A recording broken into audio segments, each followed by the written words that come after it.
ఆ నియోజకవర్గంలో ఆ అమ్మాయి సూసైడ్ చేసుకోవడం అనేది, ఆ స్కూల్లో సూసైడ్ చేసుకోవడం అనేది చాలా చాలా బాధాకరం. ఆ అమ్మాయి నా హుజరాబాద్ నియోజకవర్గం సంబంధించిన హుజరాబాద్ మండలం రాంపూర్ గ్రామానికి సంబంధించిన అమ్మాయి. ఆ అమ్మాయి పేరు వర్షిత. ఆ అమ్మాయి వారి తండ్రి పేరు తిరుపతి, వారి అమ్మ పేరు, అమ్మాయి వారి తల్లి పేరేమో మమత. వాళ్ళిద్దరు పాపము 3 ఎకరాల భూమి ఉంటుంది. ఆ 3 ఎకరాలలో వాళ్ళు కూరగాయలు పండించుకొని హోల్సేల్గా పొద్దునే లేచి కూరగాయలు అమ్ముకుంటూ ఉంటారు వాళ్ళ తల్లిదండ్రులు. అట్లాంటి పిల్లల కోసం, అట్లాంటి తల్లిదండ్రులు ఉన్న పిల్లల కోసం కేసీఆర్ గారు చాలా గొప్ప ఆలోచనతోని గురుకులంలోని పెట్టి ఇలా ఒక్కొక్క విద్యార్థి మీద 1,25,000 రూపాయలు ఖర్చు పెట్టి ఆ పిల్లలు కూడా మా ప్రవీణ్ అన్నలక ఐపీఎస్ ఆఫీసర్ కావాలని, లేకుంటే ఆర్డీఓలు కావాలి, కలెక్టర్లు కావాలి, ఎంఆర్ఓలు కావాలనే గొప్ప ఆలోచనతోని ఆనాడు కేసీఆర్ గారి నాయకత్వంలో ప్రవీణ్ అన్న గారు కూడా అప్పుడు ఆఫీసర్గా దానికి సంబంధించిన డిపార్ట్మెంట్గా ఉండే అద్భుతంగా పనిచేసి దాని ఒక రూపకల్పనకు తీసుకొచ్చిన తర్వాత ఇలా ఆ అమ్మాయి వర్షిత అనే అమ్మాయి వాస్తవంగా ఆమె స్కూల్ టాపర్. ఆ అమ్మాయి ఆ స్కూల్ నుంచి స్కూల్ టాపర్. ఆ అమ్మాయి హనంకొండ కలెక్టర్ గారి దగ్గర నుంచి మొన్న అవార్డు కూడా తీసుకోవడం జరిగింది. ఆ అమ్మాయిని ఆ స్కూల్లో ఉన్న ప్రిన్సిపల్ గారు, వైస్ ప్రిన్సిపల్ గారు, టీచర్ గారు ఎంత దారుణంగా హరాస్మెంట్ చేస్తూ ఉన్నారంటే, ఏం హరాస్మెంటు, ఆ భోజనంకి సంబంధించిన సామాన్ ఏదైతే గురుకుల స్కూల్కి పిల్లలకి భోజనం పెట్టడానికి ఆ గ్రాసరీస్ ఇస్తారో, ఆ రైస్ ఇస్తారో, అవన్నీ ఆ గ్రాసరీస్ వీళ్ళు ఎత్తుకపోతుంటే ఆ అమ్మాయి చూసింది. ఆ అమ్మాయి ఆ స్కూల్లో స్కూల్ క్యాప్టెన్. అమ్మాయి 600 మెంబర్స్ ఆ క్లాస్ స్కూల్, ఆ స్కూల్ క్యాప్టెన్ ఆమె. ఆ స్కూల్ క్యాప్టెన్ని ఆమె చూసిన తర్వాత ఇది బయటికి చెప్పొద్దు అని ఆ అమ్మాయిని హరాస్ చేయడం మొదలుపెట్టిండ్రు. కానీ ఆ అమ్మాయి చాలా బ్రైట్ స్టూడెంట్. చెప్పిన తర్వాత ఒక 1 వీక్ బ్యాక్ దీపావళి ముందు ఇంటికి పోయింది. ఇంటికి పోయిన తర్వాత ఒక 1 వీక్ హాలిడేస్ తీసుకుంది. ఎందుకంటే ఆమె కిడ్నీలో చిన్న స్టోన్ వస్తే ఆ 1 వీకే జస్ట్ ఆమెకి ఏం హెల్త్ ఇష్యూ లేదు, ఏం లేదు, అబ్సల్యూట్లీ నార్మల్గా మనకేమి ఇట్లా చిన్న ఎప్పుడైనా కడుపు నొప్పి వస్తుందో అట్లా చిన్న కడుపు నొప్పి ఉంటే చెక్ చేయించుకుంది. ఓ 1 వీక్ ఇంటి దగ్గర రెస్ట్ తీసుకొని మళ్ళీ స్కూల్కి పోయింది. స్కూల్కి పోయిన అమ్మాయి నేను ఇంట్లో పేరెంట్స్ దింపొచ్చిన తర్వాత, స్కూల్లో దింపొచ్చిన తర్వాత ఆ స్కూల్లో ఆ అమ్మాయిని విపరీతంగా టార్చర్ పెట్టడము, విపరీతంగా ఇన్సల్ట్ చేయడము, పిల్లల ముంగట పొద్దున 6:30కి ఆ పేరెంట్స్తోని ఆ స్కూల్లో ఉన్న టీచరు పేరెంట్స్తోని నిన్న అర్లీ మార్నింగ్ 6:30కి పేరెంట్స్కి ఫోన్ చేసి ఆ అమ్మాయితో మాట్లాడిపించారు. ఆ అమ్మాయితో ఏం మాట్లాడిండు, నాన్న నాకు ఈ హాస్టల్లో ఉండబుద్ధి అయితలేదు, నేను ఇంటికి వస్తా అని ఫోన్ చేసింది. ఆడ నుంచి ఉండి సరే బేటా నేను వస్తున్నా అని చెప్పి వాళ్ళు మార్నింగ్ 6:30 కాబట్టి లేచి ఇమ్మీడియట్ 1 అవర్ లోపల 7:30 లోపల స్కూల్ ముంగట ఉన్నారు. 6:30కి ఫోన్ మాట్లాడిస్తారు, 7:30 వరకు ఆమె సూసైడ్ చేసుకొని చనిపోతుందంటే ఎంత దారుణం ఇది. Is it not the negligence of the teachers, school staff? ఇది వాస్తదా? తర్వాత ఈ అమ్మాయి పోయినప్పుడు సూసైడ్ చేసుకుంటే ఇవ్వండి ఈ విధంగా తను హ్యాంగ్ చేసుకొని చనిపోయింది ఆ హాస్టల్లో.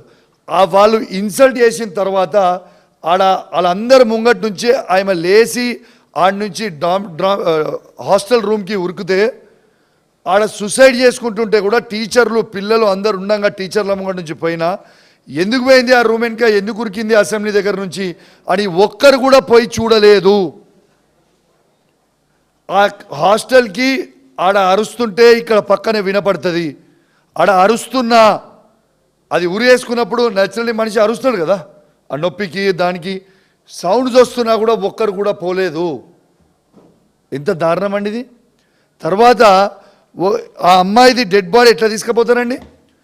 అది గురుకులం స్కూలా లేకుంటే ఏమన్నా ఇదా? అమ్మాయిది డెడ్ బాడీగా చూడండి అండి, ట్రాక్టర్లో తీసుకుపోతారా అండి? అమ్మాయి డెడ్ బాడీ ట్రాక్టర్లో తీసుకుపోతారు. ఆ ట్రాక్టర్లో తీసుకుపోతుంటే ఈ పిల్లలు ఎట్లా ఏడుస్తారు ఒక్కసారి చూడండి అండి. ఇది ఎంతవరకు కరెక్ట్ అండి? ఆడపిల్లలు ఏ విధంగా ఏడుస్తున్నారు ఒక్కసారి చూడండి. వాళ్ళ స్కూల్ క్లాస్మేట్స్, ఆమె బ్యాచ్మేట్స్, ఈవెన్ ట్రాక్టర్, ఇది వీడియోలో ఉంది, మీకు వీడియో కూడా చూపించమంటే చూపిస్తా. ఇది వీడియోలో కూడా ఉంది. ఈ ట్రాక్టర్లో బాడీ తీసుకుపోతుంటే పిల్లలు ఏ విధంగా ఏడుస్తూ ఉన్నారు అనేది ఒక్కసారి మీరు చూడొచ్చు. ట్రాక్టర్లో తీసుకొని వచ్చి ఇలా మార్చరీలా ఏ విధంగా పడేసిపోతారో కూడా మీరు చూడొచ్చు. డెడ్ బాడీ చాలా చాలా చాలా బాధాకరం. ఇలా ఇప్పటివరకు ఈ ఇన్సిడెంట్ అయిపోయింది, 109 మందిని చంపిర్రు, ఈమెతోని 110 మంది అవుతారు. ఇది ఎంతవరకు కరెక్ట్ అనిపిస్తూ ఉంది మీకు? మీరు ఇది చూడొచ్చు. ఇప్పుడు ప్రవీణ్ అన్న చెప్పినట్టు 109 మంది ఇంతకుముందు చనిపోయినరు, ఇప్పుడు ఈమెతో కలిపి 110 మంది విద్యార్థులు చనిపోవడం అనేది ఎంత బాధాకరమో ఒక్కసారి మీ అందరు కూడా ఆలోచన చేయండి. రేవంత్ రెడ్డి గారు మీకు ఒక్కటే చెప్తా ఉన్నారు, మీకు కేసీఆర్ గారి మీద కోపం ఉంటే కేసీఆర్ గారి మీద తీర్చుకోండి, మాకు అభ్యంతరం లేదు. లేదు కేటీఆర్ గారి మీద, హరీష్ రావు గారి మీద, మా మీద కోపం ఉంటే మా మీద తీర్చుకోండి, మాకు అభ్యంతరం లేదు. కానీ కేసీఆర్ గారు పెట్టిన గురుకులలో చదువుకుంటున్న ఈ పేద పిల్లల మీద, వీళ్ళ మీద తీర్చుకుంటే నీకు వచ్చేదేంటిది? నేను ఖచ్చితంగా డిమాండ్ చేస్తూ ఉన్నాను, ఎట్టు పరిస్థితులలో ఆ ప్రిన్సిపల్, ఆ టీచర్లు, ఆ వార్డను 100కు 100% సస్పెండ్ చేయాలి. ఆ అమ్మాయికి ₹1 ఎక్స్గ్రేషియా కూడా ప్రభుత్వం ఇవ్వాలని నేను డిమాండ్ చేస్తూ ఉన్నాను. ఇలా మంత్రి గారి నియోజకవర్గం అయితే ఇప్పటిదాకా ఒకరు కూడా స్పందించారండి గవర్నమెంట్ నుంచి? మంత్రి గారు ఏమైనా నిద్రపోతుర్రా? రోజు వాళ్ళ పంచాయతీలు పెట్టుకొని పైసల వసూళ్ళకి ఒకరిదొకడు తుపాకీలు పెట్టుకుంటావు. వీడు ఇన్ని పైసలు అడిగిండు, వాడు అన్ని పైసలు అడిగిండు, తుపాకీలు పెట్టుకొని సీఎం ఏమో, ఒక మంత్రి గారి కూతురేమో సీఎం గారు తుపాకీ పంపించిరని ఒకటి చెప్తాడు, మంత్రి గారు ఓఎస్డీ తుపాకీ పెట్టినని సీఎం మనిషి ఇంకోటి చెప్తాడు. ఈ తుపాకీలు పెట్టుకొని పైసలు పంచుకునే టైం ఉంది, కానీ ఇట్లాంటి పేద విద్యార్థులు చనిపోతే కనీసం ప్రభుత్వం స్పందించదా అని నేను అడుగుతా ఉన్నాను. నిన్న నేను తీసుకుపోయి డెడ్ బాడీ తీసుకొని రోడ్డు మీద పండుకొని ధర్నా చేసే వరకు కూడా సొయ్యలేదు ప్రభుత్వానికి. ధర్నా చేసిన తర్వాత కలెక్టర్ గారితో మాట్లాడితే కలెక్టర్ గారు అష్యూరెన్స్ ఇస్తే అక్కడి నుంచి తీసుకొని పోయి మా పార్టీ పక్షాన్ని నుంచి మా వంతు సాయం చేసి వచ్చినాం. సొయ్యున్న మనుషులా మీరు? అసలు ఏ విధంగా పిల్లలు ఏడుస్తుర్రో ఒక్కసారి మీకు ఈ వీడియో చూపిస్తాండి ప్లీజ్. ఈ వీడియో చూడాలి మీరు, ఈ వీడియో కూడా మీరు దీంట్లో చూపించాలి. అసలు ఎంత బాధాకరం అంటే అసలు మామూలు బాధ కాదు ఇది. ఈ బాధ పగోని కూడా రావద్దు, అంత దారుణంగా ఉంది ఇది. అసలు ఒక్కసారి వీడియో చూడండి అండి. పిల్లలు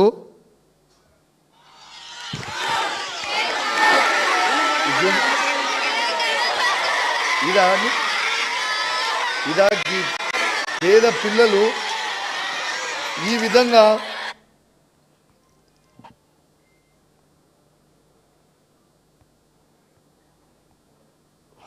సారీ ఒక్క నిమిషం,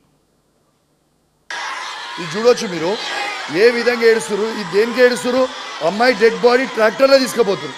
అంబులెన్సులు లేవా?